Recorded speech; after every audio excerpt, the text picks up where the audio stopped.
Betrayal, the second worst thing there is. Last night we began this solemn journey through the holiest days of the year, exploring this theme that'll bring us all the way through Easter.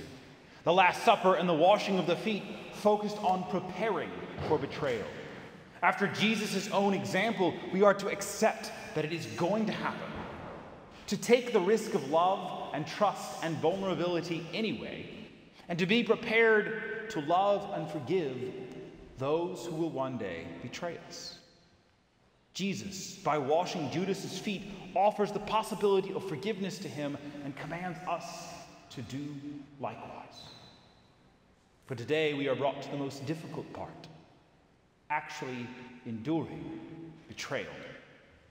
To know it will happen and be prepared for it may not be too difficult.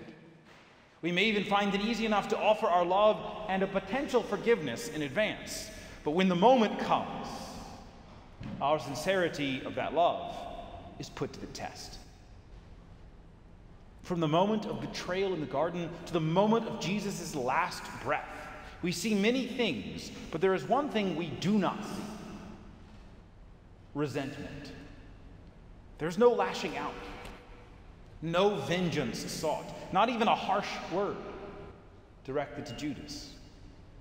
Jesus even prevents the protective aggression of others. Put your sword into its scabbard. And this forms a pattern. His response in each step of this betrayal is not merely biting his tongue or briefly holding back anger. In each and every interaction Jesus has during this betrayal, the guards, the high priest, Pontius Pilate, Jesus responds with truth, but without vitriol, without resentment.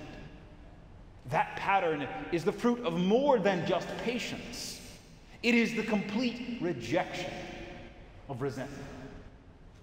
Resentment, even when we think it's justified, has a way of affecting everything connected to its source. If we resent a person, we're not only harsh to that person, but to any who seem to be connected to them. The mere mention of something or someone we resent can prompt an excessive frustration towards even those unconnected to that source. But Jesus, because he's already disposed to forgive, has taken the antidote to the poison of resentment. That is the crucial element to surviving betrayal. I don't mean staying alive physically. Betrayal might kill you no matter what you do. But keeping your soul alive in the midst of betrayal. Not just a negative holding back of anger, but the positive use of that antidote. Suffering has a way of turning us inward to focus on our own pain. We instinctively can nurse that resentment and stoke our defenses because of it. Jesus' example begins with his preparation, that attitude of offered forgiveness, but extends further through his turning outward in love rather than inward in suffering. The healing of Malchus's ear, his desire to protect Peter from turning to violence, his proclamation of truth to Pilate, his concern for both his mother and his disciples at the foot of the cross. These moments reveal more than simply surviving betrayal. He is pushing through betrayal to love all the more. The greatest expression of this is that he not only accepts betrayal, he embraces it. Father, into your hands I commend my spirit, not reluctantly giving it up. So how do we endure betrayal in our lives? Though it might seem a trite platitude, the answer really is love. When you find yourself suffering the betrayal of someone, choose to love. We do not have to feel a certain way. We simply have to choose the next loving thing to do. To say the words, I offer my forgiveness. To say the words, Lord, bless them and give them what they truly need, regardless of how you feel. And then, don't keep focusing on your enemies.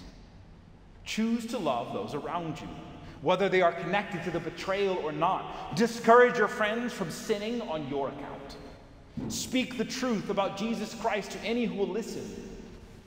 Take note of those suffering around you and alleviate it if you can. Then embrace your trial. You may be a victim of betrayal because of the choices of others, but in the midst of it, you can choose to embrace it, to say, they may have put me here, but now I choose this. And I commend my betrayal and myself into God's hands as an offering of love.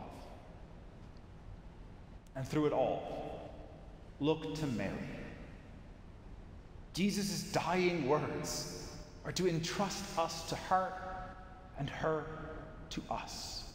She, above all else, knows how to accompany those who have been betrayed, to model for us loving forgiveness, endurance, and the compassion that frees us from the loneliness of focusing on our own suffering and our suffering alone. How do we survive, endure, and even live in the midst of betrayal?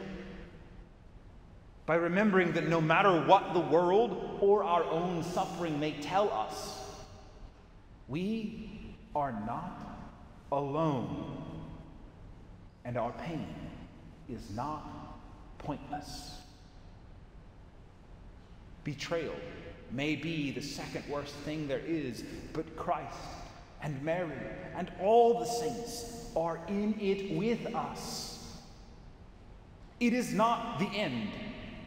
Only one more step, one more opportunity to live and to love as Jesus did, and so to rise with him as well.